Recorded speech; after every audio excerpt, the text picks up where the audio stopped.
चलो अब पढ़ते हैं हम जड़त्वीय और अजड़त्वीय निर्देश तंत्र। पहला है जड़त्वीय निर्देश तंत्र। यदि किसी कण पर कोई बाह्य बल कार्य नहीं कर रहा है तो वह निर्देश तंत्र जिसके सापेक्ष इस कण की यदि किसी कण पर कोई बाह्य बल कार्य नहीं कर रहा है तो वह निर्देश तंत्र जिसके सापेक्ष इस प्रकार के कण की गति त्वरित नहीं दिखाई देती, यानी कि त्वरण रहित दिखाई देती है, उस निर्देश तंत्र को हम जड़त्वीय निर्देश तंत्र कहते हैं।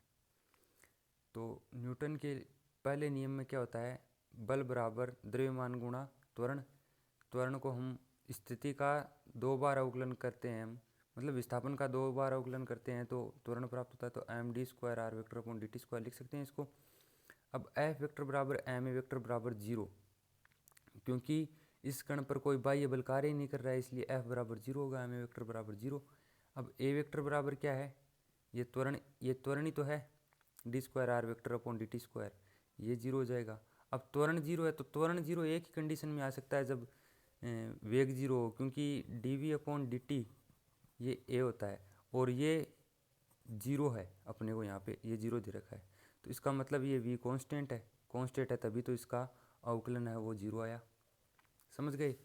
तो अतः बाह्य बल की अनुपस्थिति में इस प्रकार के निर्देश तंत्र में कण पर जो कण का वेग है वो तो नियत रहता है, यानी कि कांस्टेंट रहता है कण का वेग, और त्वरण है वो 0 होता है, हमने निकाल लिया। यह जड़त्व का नियम भी कहलाता है।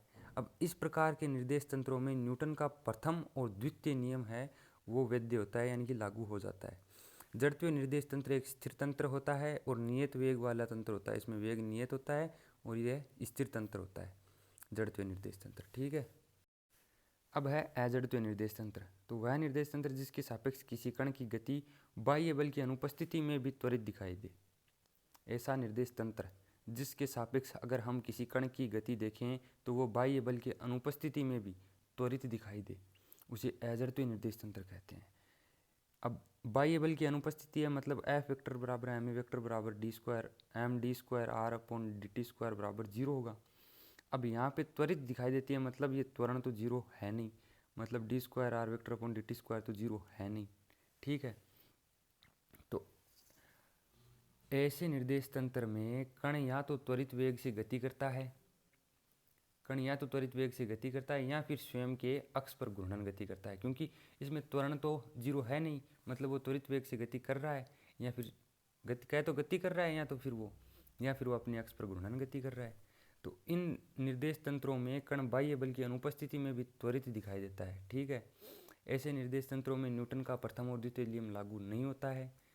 अब एक उदाहरण है कि पृथ्वी के घूर्णन वेग से उत्पन्न त्वरण बहुत कम होता है, इसके कारण पृथ्वी के ऊपर जो भी निर्देश तंत्र है उनको हम व्यवहार से जड़त्वीय ही मान लेते हैं, क्योंकि जड़त्वीय में क्या होता है, त्वरण रहित दिखाई देता है, और पृथ्वी पर क्या होता है, त्वरण होता है वो बहुत कम होता है, नगण्य होता है, तो हम उन्हें जड़त्वीय मान लेते हैं, पृथ्वी के ऊपर जो निर्देश तंत्र होते हैं उनको। ठीक है, व्यवहार से जड़त्वीय मान लेते हैं, अगर जड़त्वीय है नहीं है ये जरूरी नहीं है। अब है जड़त्वीय और अजड़त्वीय निर्देश तंत्र में अंतर। जड़त्वीय निर्देश तंत्र वह निर्देश तंत्र जो न्यूटन के जड़त्व के नियम का पालन करे। अजड़त्वीय निर्देश तंत्र न्यूटन के जड़त्व के नियम का पालन नहीं करते हैं। इसमें बाह्य बल की अनुपस्थिति में कण की गति त्वरित नहीं दिखाई देती है, कण की गति में कोई त्वरण उत्पन्न नहीं होता है। इस निर्देश तंत्र में बाह्य बल की अनुपस्थिति में भी कण की गति में त्वरण उत्पन्न होता है, यानी कि त्वरित दिखाई देती है। इसमें जड़त्वीय निर्देश तंत्र में क्या होता है, बाह्य बल की अनुपस्थिति में कण की गति अत्वरित रहती है। ये तो वही बात है ऊपर वाली, बाह्य बल की अनुपस्थिति में कण की गति त्वरित कहलाती है अजड़त्वीय निर्देश तंत्र में। और जड़त्वीय निर्देश तंत्र में कण का वेग है वो स्थिर रहता है, और इसमें कण का वेग है वो समय के साथ में परिवर्तित होता रहता है। किसमें, अजड़त्वीय निर्देश तंत्र में। ठीक है, ये इसका हो गया।